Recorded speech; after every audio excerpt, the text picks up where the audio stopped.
Voilà que nous les Ivoiriens, nous ne pouvons que remercier aujourd'hui le président Alassane Ouattara, parce qu'aujourd'hui, grâce à lui, au moins la malfaisance est en train de disparaître en Côte d'Ivoire. Regardez en Côte d'Ivoire, les hommes les plus malhonnêtes se font passer pour des politiciens, ils font des détournements de grands fonds de la République, et quand on veut les poursuivre, ils se font passer pour des politiciens. Regardez le cas de Soro Guillaume, voler tout diamant, tout l'or de la Côte d'Ivoire. Aujourd'hui, quand on veut régler ces problèmes, c'est suivre mettre la politique. Regardez au PDCI, leurs responsables qui volent quand on les attrape. C'est-à-dire, grâce au président Alassane Ouattara, aujourd'hui, ça va changer en Côte d'Ivoire. C'est quelque chose de nouveau. Peuple de Côte d'Ivoire, il faudrait qu'on soutienne le président Alassane Ouattara. Croyez-moi, il est venu pour changer notre pays et les mentalités pour nous. Vous voyez aujourd'hui, le pays aujourd'hui se sent bien parce que le pays est bien géré. Une gestion, on ne peut pas gérer quand même, comme on dit, il faut avoir des prédispositions pour être un gestionnaire. C'est ce que je ne comprends pas. Et puis un soroliste qui vient me dire, on parle de gestion, il dit oui, oh mais vous ne savez pas, Soro Guillaume n'a pas besoin d'aller à l'école pour ça. Mais vraiment, c'est-à-dire, quand on est sans argument, souvent c'est ce que je leur dis, c'est pas parce qu'on fait la politique qu'on est obligé de dire du n'importe quoi. Vous racontez trop de sottises, et puis ça vous fait ridicule. Un pays où des gens volent, dès que quelqu'un vole seulement, il se fait passer pour un politicien. Dès qu'ils font détournement de fonds, ils se font passer pour politiciens. C'est devenu leur cachette. Ils font la malfaisance, ils volent l'argent du pays, détournent les fonds dans le pays. Quand on veut parler, on dit c'est des hommes politiques. Il y a des millions, des milliards qui disparaissent.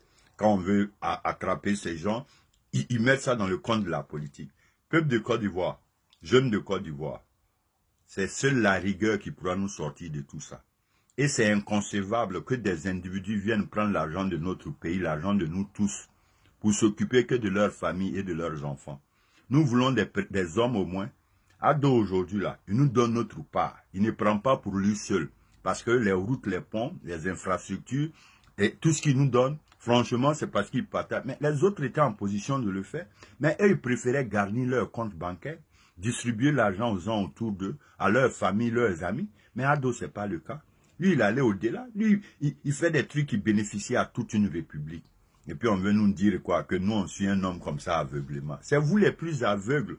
Vous suivez les autres. Vous n'êtes pas aveugles. Vous suivez l'opposition ivoirienne. Pourquoi? Vous qui n'êtes pas aveugles. Nous sommes des aveugles. Mais croyez-moi, nous suivons les ponts de Ouattara. Nous suivons les routes de Ouattara. Nous suivons les infrastructures de Ouattara. Mais vous, qui n'êtes pas des aveugles, vous qui vous suivez, Bédier et les autres là, vous les suivez pourquoi? Honnêtement, venez nous dire. Venez nous dire. Venez nous dire. C'est-à-dire, ayez des arguments quand même valables. C'est-à-dire que vous passez tout votre temps à vouloir distraire les gens. Vous ne pouvez pas distraire quelqu'un. Nous, au moins, on suit quelqu'un aveuglément qui construit le pays. Mais et vous ne suivez pas aveuglément, mais qui vous suivez? Qui vous suivez? C'est-à-dire des ridicules.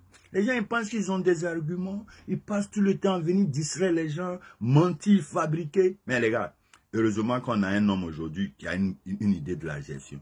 Imaginez notre pays dans la main des gens. Là. Honnêtement, quand vous voyez les opposants ivoiriens, ceux-là vont venir diriger quel pays, finir d'enlever leur pas et puis penser à nous autres.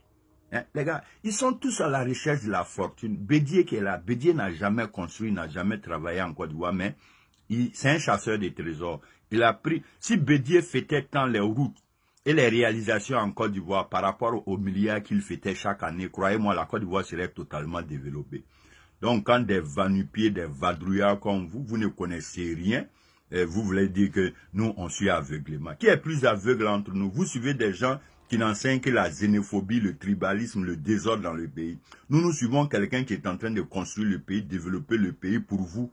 Il fait des routes que vous utilisez, des ponts. Il met de l'électricité dans vos villages, de l'eau dans vos campements.